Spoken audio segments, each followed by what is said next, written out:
أعوذ بالله من الشيطان الرجيم بسم الله الرحمن الرحيم بسم الله الحمد لله والصلاة والسلام على سيدنا محمد وعلى آله وأصحابه أجمعين. Les frères, subhanallah al-azim, on est dans le mois du Ramadan et au fait le mois du Ramadan c'est le meilleur mois pour toutes les a'mal. Et parmi ce mois-là, on vous encourage beaucoup à faire dua. Les duas sont énormément acceptés pendant le mois du Ramadan, subhanallah. Et aujourd'hui on est Jumu'ah les frères, il y a deux périodes de temps où les duas sont acceptés sûrs. Pendant la khutbah de Cheikh Abdelrahman quand il va venir, Inch'Allah, le moment où il s'assoit et qu'il se relève, le moment pendant qu'il est assis, tu fais dua et c'est accepté. Et pendant entre Asr et Maghreb, toutes les duas que tu fais sont acceptées. Et aussi avant que tu casses ton CM, ton jeûne, les duas aussi sont acceptés, subhanallah. Les frères, en fait, les duas, il faut comprendre l'importance et la valeur de ces duas. Tu vois, Allah a dit un croyant qui fait pas dua, c'est subhanallah, genre. C'est comme un mort, genre, tu vois. Un croyant qui fait dua, un croyant qui fait pas dua, c'est comme un vivant et un mort, subhanallah. Pourquoi? Parce que on a le meilleur des contacts. On a, subhanallah, c'est lui qui donne le risque, c'est le plus riche, c'est le plus généreux, c'est lui qui connaît tout, c'est lui qui sait tout, c'est lui qui fait tout, subhanallah, c'est lui qui fait battre notre cœur à tous, c'est lui qui fait pousser nos cheveux, c'est lui qui nous fait vivre, c'est lui qui nous a créés, c'est lui qui connaît notre vie et notre mort, subhanallah, l'appartiennent. Et tellement de choses encore que je peux parler d'Allah, mais subhanallah, on a ce contact avec nous, mais on profite pas. On n'en profite pas. Imaginez maintenant, subhanallah les frères, je vous donne tous le numéro à Jeff Bezos. Et je vous dis, appelez-le, il va vous acheter ce que vous voulez. Combien de fois on va le demander? Subhanallah, combien de fois on va le demander honnêtement? T'as une galère, ah, allô? Envoie-moi une BMW, s'il te plaît, frérot, subhanallah.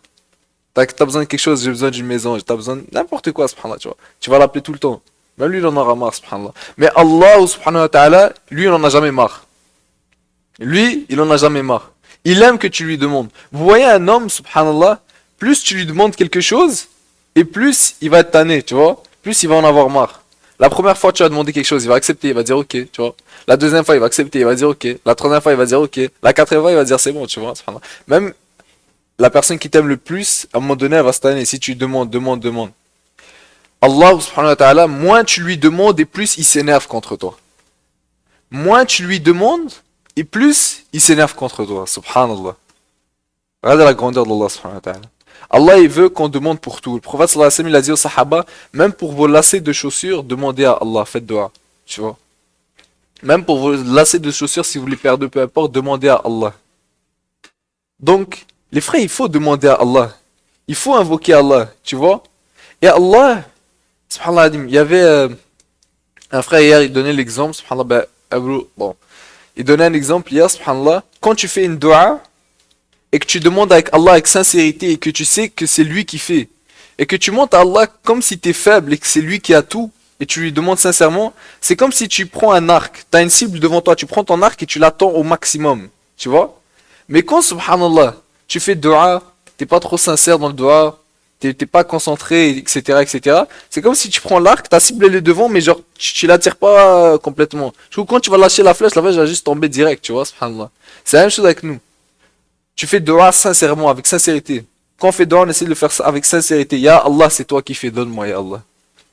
Ya Allah, j'ai patienté, Ya Allah, donne-moi, Ya Allah. Ya Allah, je veux ça, Ya Allah, donne-moi. Tu vois? Tu demandes sincèrement, Ya Rabbil Alamin, je suis faible, Ya Allah. Tu m'as créé comme ça. Si j'ai cette tentation pour cette chose ou cette chose, Ya Allah, je suis faible, tu m'as créé comme ça. Aide-moi, Ya Rabbil Alamin. Facilite-moi la voie. Facilite-moi la bonne voie. Guide-moi vers le droit chemin, Ya Allah. Subhanallah. Vous savez, on fait le meilleur dua minimum 17 fois par jour. Ce dua-là, c'est dans Surat Al-Fatiha. Tu vois? On demande à Allah, on dit Ihdina sirata al-mustaqim, sirata alladhina an'amta alayhim. Mais ça veut dire quoi ça, subhanallah? On demande 17 fois, est-ce qu'on sait réellement genre, la grandeur de ce dua? Ce dua-là, en fait, on demande à Allah, Ya Allah, guide-moi sur le droit chemin, le chemin de ceux que tu as comblés de faveur.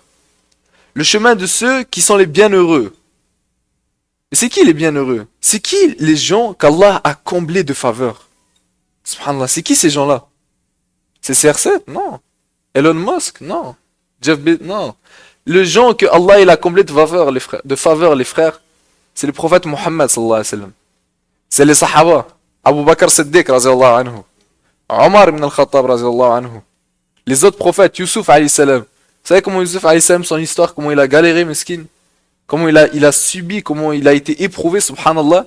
Donc Allah nous pardonne, maintenant on a une petite épreuve, ça y est, c'est fini. Ya Allah, pourquoi moi? Subhanallah. Tu vois. Et Allah, s'il t'éprouve, c'est qu'il t'aime, mon frère. Tu vois. Allah, il teste la sincérité. Tu veux pas être, et on peut pas vraiment tester ta sincérité si t'as jamais eu un petit bas. Tu vois ce que je veux dire? C'est quand t'as des bacs que là on voit ta sincérité, à quoi tu t'accroches réellement. Tu vois? Donc, subhanallah, c'est eux les gens que Allah a comblés de faveurs, les frères. Et chaque jour, tu demandes à Allah, Ya Allah, guide-moi sur le chemin de ceux que tu as comblés de faveurs. Guide-moi sur le chemin des sahabis. Guide-moi sur le chemin du prophète Mohammed sallallahu alayhi wa sallam. Quel dua est meilleur que elle, subhanallah. Tu vois? Tu dis, Ya Allah, guide-moi sur leur chemin à eux.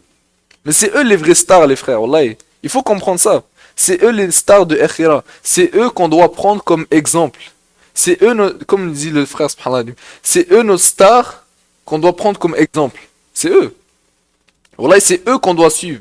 C'est eux qui doivent être nos modèles, subhanallah. Yusuf alayhi salam, il était petit. Il se fait frapper par ses frères, il le jette dans un puits. Imaginez dormir dans un puits, les frères, c'est comment, subhanallah.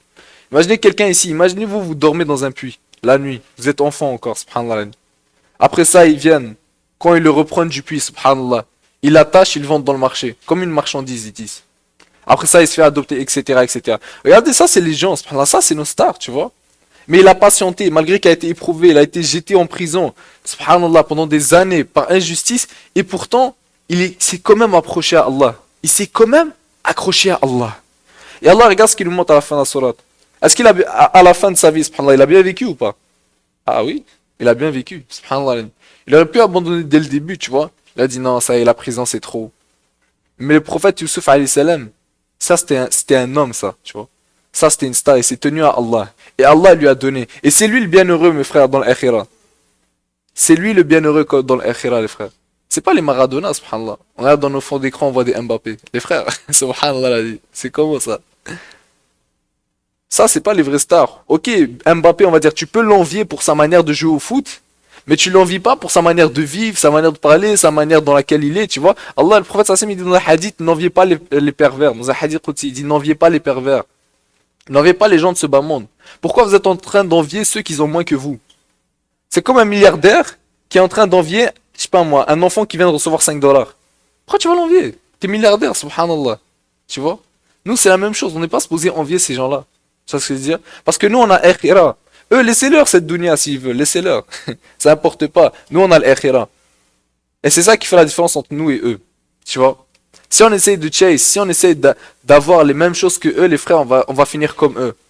Si on veut finir juste avec les mêmes choses que eux, les frères, on va finir comme eux. Maintenant, tu vois un musulman et un kéfir marcher à côté, tu ne vois pas la différence, subhanallah.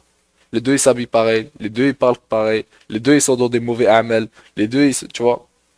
Subhanallah. Donc nous, notre différence, c'est que nous, on croit en akhira. On attache notre cœur à akhira, ce qui dure, les frères. Tu vois, c'est un truc qui dure, subhanallah. Quand on va mourir, ça va être comment? On a attaché ce cœur à ce bas monde. C'est comment, subhanallah? Tu vas mourir, tu as fait des bonnes actions rarement. C'est comment, subhanallah? Tu vois? Quand on va mourir, les frères, le prophète Mohammed sallallahu alayhi wa sallam, il a dit, cette vie-là, elle aura passé comme entre Dohar et Asr. C'est quoi Dohar et Asr? 2h30, 3h? Tu vois? 4h? Maintenant, si je vous dis, Wallah, le temps il passe trop vite, subhanallah. Juste, ça passe juste trop vite. J'ai l'impression, hier c'était le début du ramadan, tu vois. Le temps il passe vite. Et quand on va mourir, c'est quoi?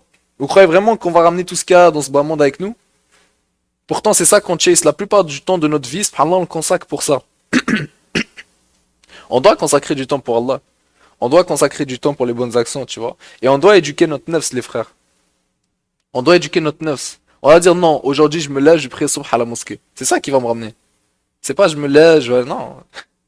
Je me lève, j'allais prier subh à la mosquée. Le prophète Mohammed sallallahu alayhi wa sallam, il a dit si vous connaissez la récompense de la prière de subh à la mosquée, vous viendrez en rampant. Allahu akbar. Vous viendrez en rampant. Est-ce que vous connaissez une récompense dans cette dunya qui mérite que tu rampes de chez toi pendant, je sais pas, 1 kilomètre ou 2 en plein hiver à moins 20 degrés? Non, ça n'existe pas. Je sais pas, moi, à moins que t'aimes vraiment trop cette dunya, mais non, tu vois. Moi, je te dis, il y a une voiture à gagner, une Honda, frérot. Tu vas pas ramper 1,5 km dans le froid à moins 30 degrés. Tu vas me dire, non, c'est bon, je passe mon tour. Donc, les frères, Inch'Allah, on doit faire dua, au fait. Pour venir de base, tu vois, au début, on doit faire dua parce que nous, on connaît l'akhira. Tu vois. on connaît l'akhira et on veut se protéger contre les flammes de l'enfer éternel. On veut, Inch'Allah, être au paradis, les frères. Qu'Allah il nous fasse miséricorde. Mais il faut demander à Allah. Et il faut s'accrocher à cette vérité, les frères. Wallah al-Adim. Il faut demander à Allah, il faut invoquer Allah. C'est le Tout-Puissant, c'est celui qui sait tout. Moi, subhanallah, même dans notre cœur, il faut mettre ça. C'est que c'est Allah qui fait tout, tu vois. Quand on a un problème, qu'Allah nous pardonne, parfois on a tendance direct, on essaie de trouver la solution dans la dunya, tu vois. Non. Dans le Coran, on dit que la nuit, elle vient avant le jour, tu vois. Dua. Ok. On fait dua et après on cherche les causes. Dua, après tu cherches les causes. Et pendant que tu es en train de faire les causes, tu fais encore dua. Et quand tu as fini les causes, tu fais encore dua. C'est-à-dire, je prends un médicament, tu dis bismillah, tu fais le dua pour qu'Allah te guérisse, le dua shifa, tu le manges, et là tu fais encore dua, et quand tu finis, tu fais dua. Tu dis alhamdulillah. Subhanallah. Voilà comment on doit agir les musulmans, tu vois. Parce que tu sais, c'est pas le médicament qui guérit, c'est Allah qui donne la guérison. Allah, il a pas mis son pouvoir dans le médicament, tu vois. Allah, il a jamais dit ça. On dit la hawla wa la quwwata illa billah. Il n'y a ni force ni puissance en dehors d'Allah. Donc Allah, il met l'effet qu'il veut dans le médicament. Il y a des gens, subhanallah, ils prennent le médicament, ils tombent encore plus malades. Mon frère, tu crois que c'est les médicaments qui guérissent? C'est Allah qui donne la guérison, tu vois. Et combien d'autres exemples comme ça, les frères? Et on doit s'accrocher à ça, on doit demander à Allah, Ya Allah, donne-moi. Et les frères, c'est le meilleur des contacts et le contact le plus facile à contacter, genre, subhanallah. Tu vois, maintenant, si quelqu'un ici veut contacter Jeff Bezos, ça va prendre combien d'années? Combien d'efforts tu dois faire? Nous, on t'a dit, tu as le meilleur des contacts, plus riche que tout le monde. Toute la richesse lui appartient. Il connaît tout, il sait tout, il fait tout. Subhanallah, c'est le plus puissant, c'est le plus grand. Et le seul effort que tu dois faire pour le contacter, c'est ça. Ya Allah. Bismillah. C'est incroyable. Allah, on se rend pas compte de la ni'ma qu'on a des doigts, les frères.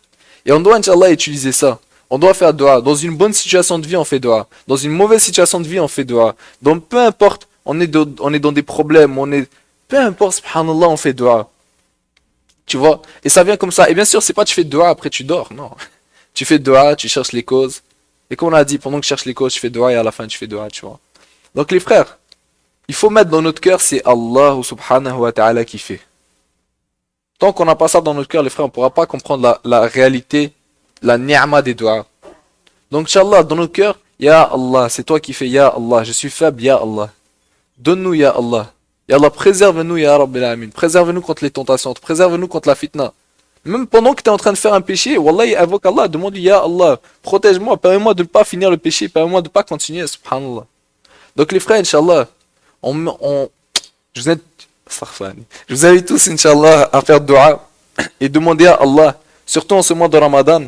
Et comme je vous ai dit, trois périodes aujourd'hui où toutes les duas sont acceptées. Pendant que Cheikh Abdelrahman, il va faire la khutbah, Inch'Allah.